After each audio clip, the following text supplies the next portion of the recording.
We have with us today Ingo Swann. Ingo's talk is remote viewing of UFOs and ETs. Acclaimed as our generation's greatest psychic, Ingo Swann was a central figure in the CIA-sponsored psychic spying program using remote viewing. In one of his very rare public appearances, Ingo will discuss what remote viewing reveals about extraterrestrial contact with our species. Okay, everybody, we'd like to welcome Ingo Swann.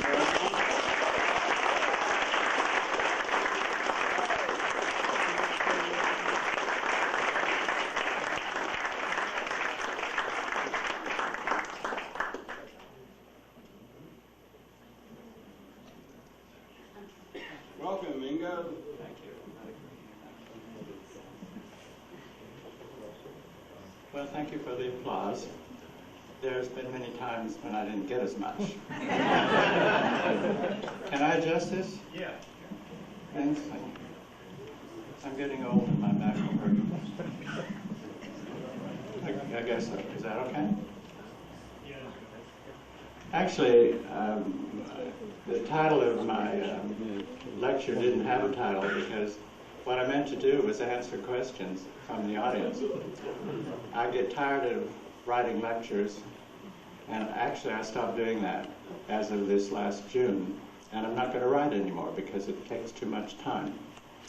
And I've always liked to know what people in the audience have in mind, because it helps expand my knowledge of people out there. And actually, if you people weren't out there and have an interest in things, then Pat Marcatillo couldn't set this up. So that was what I was going to do, and I probably will still do that. But I think that how many here were born after 1965? Yeah, so you don't know who I am.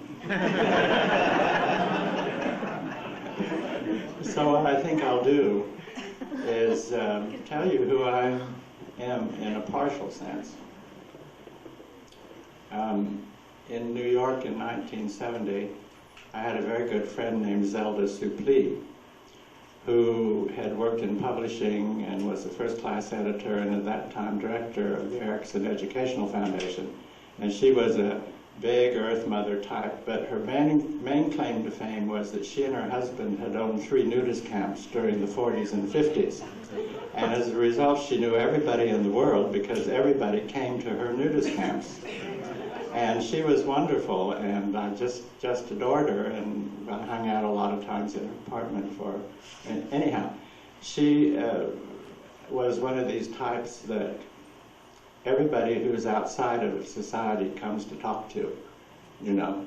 And so she had a wide circle of friends, and amongst those was a young man and wife who, this was just at the period when infrared photography became available to the public. And so they were running around with cameras loaded with infrared film, and they wanted to see if infrared film could catch psychic phenomena like ghosts and things like that. So anyhow, one day I was at Zelda's and these two came and they said, we've been trying to find people who can produce energies that might record on the film. And so Zelda said, why don't you try Ingo? So I went with these two into Zelda's bedroom, and the drapes could be closed, so it was perfectly dark. There was no light in there. And I sat in this chair, and these two had set up their camera and aiming it at me, and they said, all right, Ingo, do your thing. And I said, well, what is that thing I'm supposed to do? I didn't have a clue. So they said, well, create some energy in your hands. So I said, okay, I'll try that. So I stuck my hands out and imagined energy in them and things like that.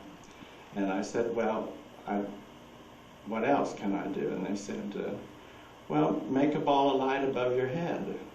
So I did that in this totally dark room and things, and then we did a lot of other things. So then the film had to be developed, and that took about 4 days back then.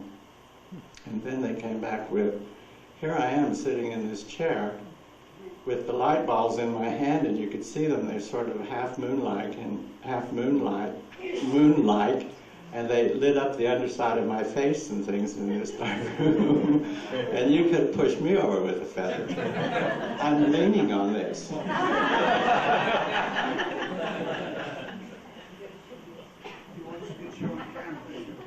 Well, why didn't you have that fixed up before you started?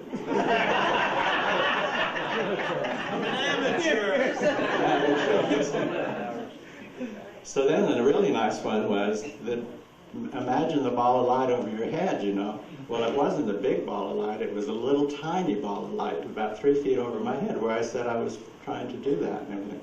And then a lot of the film didn't show anything, but there were 3 or 4 other ones that were really good. So this came like a bombshell in Manhattan at the edges of the parapsychology community, and even Stanley Krippner said, "This is wonderful." Have you ever heard of Stanley Krippner? Well, he says everything is wonderful, but I think he really meant it in this case. And so then that was in June. It was hot as hell in New York. And then it came in September. Now, Zelda was a Virgo, as I am, and for many years she'd been holding a Virgo birthday party for all of the Virgos that she knew, you know, because everybody hates Virgos, you know, they're so pissantish, I guess. And so she invited them all, and so a lot of them came. And then that was the party I met